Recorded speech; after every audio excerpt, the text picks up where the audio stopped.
The Grow Your Own model actually was how InPeace also got started, right? So one of the first programs of InPeace was Kulia Kalama Education Academy. The EA pilot was really intended to be a pilot that was trying to develop educational assistants who are sort of kind of like the beginning entry-level position in the DOE public schools, right? And the idea was to develop these EAs into licensed teachers. What we were finding in our data collection is that a large majority of the EAs were residents from Waianae, and also a large majority are Native Hawaiians, which is the population we really want to serve and focus on and support. And so the idea was to really develop people who understood the community, who understood the cultural influences of the community, and could really connect with students in that way. And so when we had this conversation with the DOE, what we found was that there was this desire to try and scaffold their pay as well along the pathway towards teacher licensure. And what they were missing was the intensive wraparound supports that InPeace provided. And it was like, how do we marry all of that together? The other big key piece was realizing that we needed much bigger players at the table. So the legislature needed to be involved. We started talking to the union for the EAs. We started talking to the union for teachers, HSTA and HGEA. And then we started having conversations with DOE OHR as well, the Office of Human Resources. And it was putting all these minds together that this pilot really started to take shape and form. I really think the key was that building that collaboration and relationships with the stakeholders.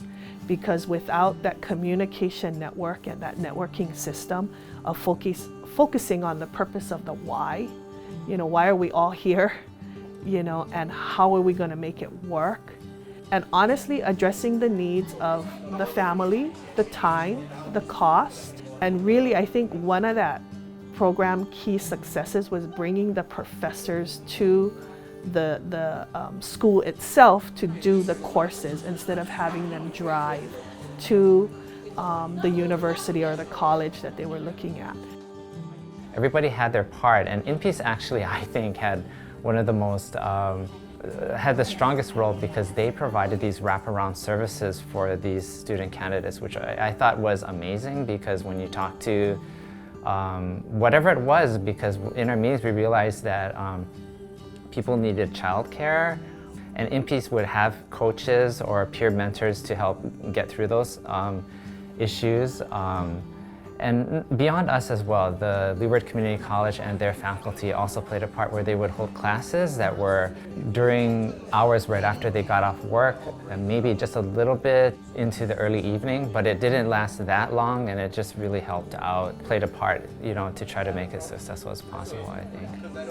And I think the hugest success of the program is that we now have over a dozen who are going to be completing their bachelor's degree. They never have to leave. They had never had to leave their community.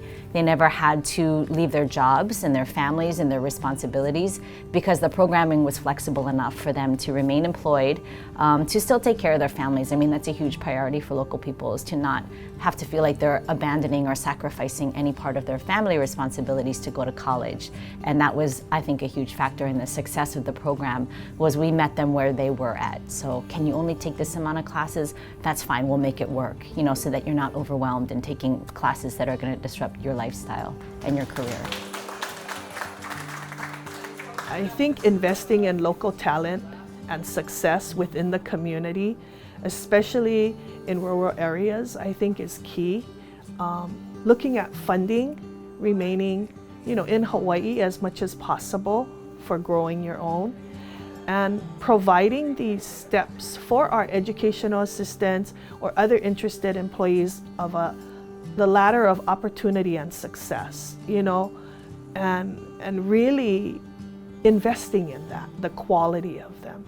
And finally, expanding to potentially other districts and other islands, but really the voice lies in our graduates that are going to be graduating in a couple of years. They, I think, will take the program and moving forward for the future.